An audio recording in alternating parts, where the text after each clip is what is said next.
ফেনীতে এবারের বন্যায় প্রায় ১৪৬ কোটি ৪৩ লাখ টাকার ক্ষয়ক্ষতি হয়েছে। কৃষি, মৎস্য, প্রাণী সম্পদ, গ্রামীণ সড়ক ও পানি উন্নয়ন বোর্ডের অবকাঠামো মিলিয়ে এই ক্ষতি হয়েছে বলে জানিয়েছে জেলা প্রশাসন ও সংশ্লিষ্ট দপ্তরগুলো। তবে ক্ষতির এই পরিমাণ চূড়ান্ত নয়। ফেনীর বন্যা পরিস্থিতি জানাতে আমাদের সাথে এই মুহূর্তে যুক্ত আছেন সহকর্মী জহিরুল হক মিলু। কথা বলবো তার সাথে। মিলু, বন্যার পানি তো নেমে যাচ্ছে, বন্যা দুর্গত যারা রয়েছেন তাদের জন্য প্রশাসন কি ধরনের ব্যবস্থা নিয়েছে জানাবেন?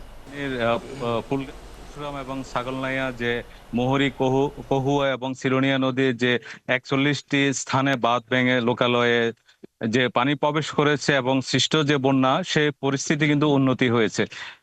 এখানকার যারা বানবাসী ছিলেন, যারা আশ্রয় কেন্দ্রে আশ্রয় নিয়েছেন, তারা কিন্তু আবার বাড়িতে ফিরে এসেছে, কিন্তু তারা এখন নতুন জীবন যুদ্ধে নেমেছে।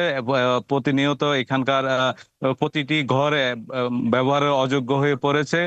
কদমাক্ত ঘর আসবাবপত্র সব নষ্ট হয়ে গেছে। তাদের যে দৈনন্দিন যে খাবারের যে মজুদ ছিল সব নষ্ট হয়ে গেছে। অর্থাৎ তারা এখন একটি দুর্বিষহ জীবন যাপন করছেন। এবং এই পানি নামার পরে কিন্তু পানিবাহিত রোগের রোগীর সংখ্যা বাড়ছে বলে আমরা হাসপাতাল কর্তৃপক্ষ আমাদেরকে জানিয়েছে। তবে এই ঘটনার সাথে এখানকার যে বিজিবির ব্যাটালিয়ন রয়েছে, ফেরি ব্যাটালিয়ন, তারা কিন্তু গতকালকে একটি মেডিকেল ক্যাম্প করেছে। আজকেও তারা ধারাবাহিকভাবে মেডিকেল ক্যাম্প করছে এবং অন্যান্য সংস্থাগুলো মেডিকেল ক্যাম্প করছে। এবং অনেকে নতুন করে যে সব বানবাসী আছেন তাদের জন্য বিভিন্নভাবে শুকনো খাবার কিংবা তাদের জন্য ত্রাণ নিয়ে যাচ্ছেন বলে জানিয়েছেন। তবে আমরা এখানকার যে মানুষজন রয়েছেন যারা ভুক্তভোগী, তারা কিন্তু বারবারে অভিযোগ করছেন যে যে তারা ত্রাণ নয়, বরং একটি স্থায়ী বাঁধের জন্য তারা দীর্ঘদিন ধরে তারা পানি উন্নয়ন বোর্ডের সাথে কথা বলছেন।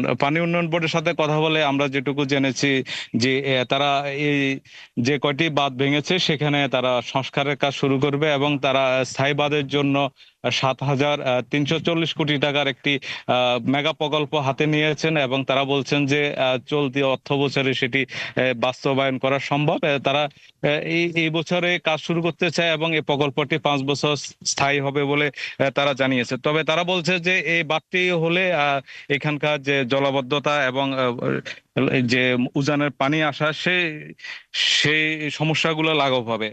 এখানকার মানুষজন কিন্তু একটি স্থায়ী বাঁধের জন্য দীর্ঘদিন থেকে কিন্তু দাবি করে আসছে। সৈয়দি, এই ছিল এখানকার বন্যা পরিস্থিতির সর্বশেষ। মিলু, ধন্যবাদ আপনাকে।